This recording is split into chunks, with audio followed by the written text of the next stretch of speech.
Welcome to the in front of me Black Shark 5 Pro, and I'll show you how to check battery temperature with Ampere app on this device.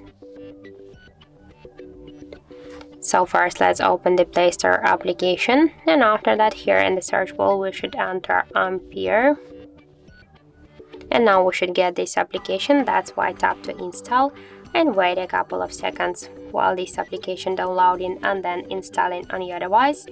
After that, tap to open the app, click yes I agree, tap to close, click OK on the left down corner, and here we can see the information with the temperature of our device battery. In my case that's 28.9 degrees.